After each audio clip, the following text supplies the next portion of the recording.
Lake Hood in Anchorage offers travelers the chance to choose from several of the largest float plane services in the country. All types of trips are available here that turn the tourist into explorer and adventures into reality. As an air service in Alaska, we take people all over in various parts of Alaska, but one of the nice trips that we do is going to the Columbia Glacier. Of all the sites available for a flight see, the Columbia Glacier is a supreme spectacle, and an on-site inspection is the only way to appreciate this eighth wonder of the world. The fame of this river of ice has drawn a California family to Alaska for a chance to view the glacier's massive frozen cliffs. Here we go.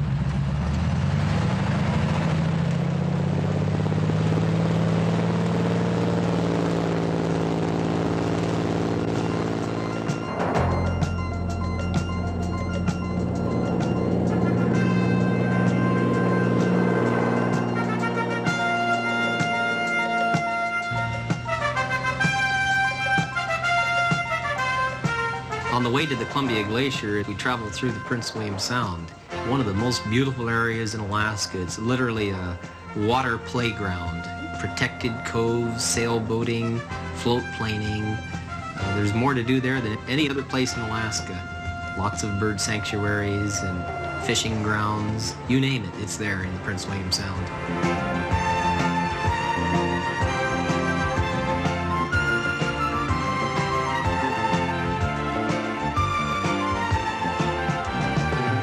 On the way down to the Columbia Glacier, we usually see a lot of aquatic birds nesting. Sometimes we stop by these nest sites and look at the birds and just add something, a different experience to the people's tour.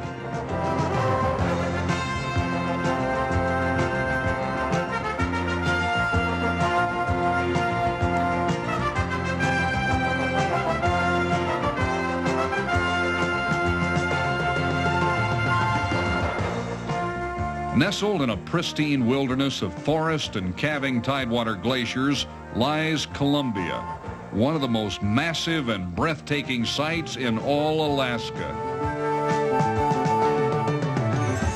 When we finally see the Columbia Glacier break into view, usually you hear little gasps behind you, much as if someone has just seen a beautiful woman.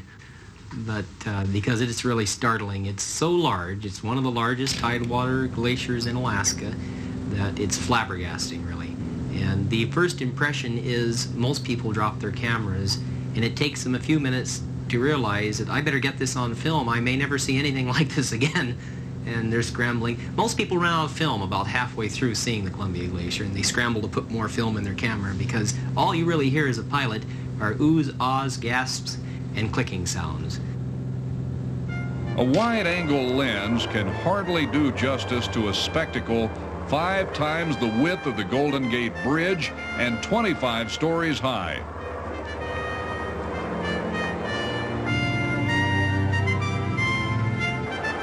The ice formations, the crags and crevasses along the face of the glacier as you fly along the face and up over the top of the glacier, to me are another very fascinating feature. It's always changing. You go down there 3 days after you've been there, and the glacier is totally different because it's moving, always moving forward and calving into the ocean and changing every day. In fact, the real action, the activity of the glacier concerns a lot of the shippers that run in and out of Valdez nearby, where the end of the oil pipeline, the Alaskan oil pipeline is, because they're worried about the icebergs hampering shipping lanes. We always fly right along the face of the glacier, which is about 350 feet high, and you can see the crevassing and the crevices in the ice and the deep blue color of the Columbia Glacier. And you don't see blue like that in nature very rarely. You see it in the sky and you see it in glaciers. And the big pools of water look like almost like Hollywood swimming pools from the air. They're absolutely beautiful. You don't even see it in lakes like that. It's very unusual, and it just simply is because of its density. It's reflecting the color of the sky, the blue color.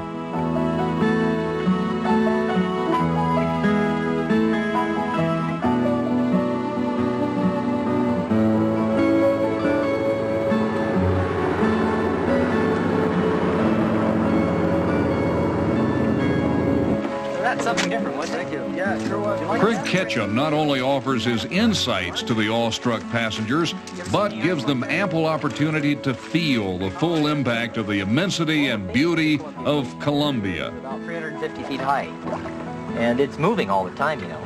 That's, in fact, it may even crack off. You may hear a big boom of a piece of ice cracking off. It moves at a certain number of inches a year. In fact, they're really watching it because it's one of the fastest receding glaciers in Alaska. The problem with getting any closer to the glaciers than this with our float planes is that when the big pieces of ice, and they can be cubic tons, you know, maybe 50 by 50 foot chunks falling into the water, they produce these terrific waves in the water, and you can literally be washed up on the beach. So we stay a pretty healthy distance away from it. Oh, there goes Sounds one like now. thunder. Yeah.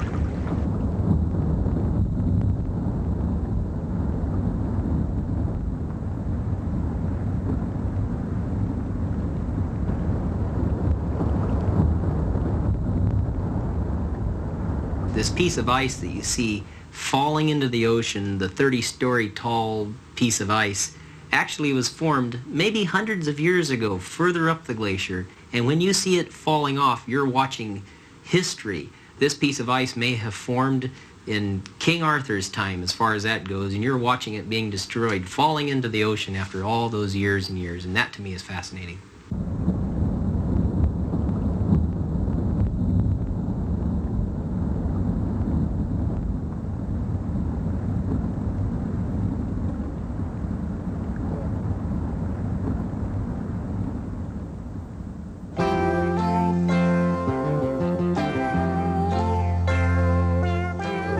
The exciting thing for people that go flying in Alaska and float planes with an air service is that they can see more in an hour than they could possibly see in a week from the road.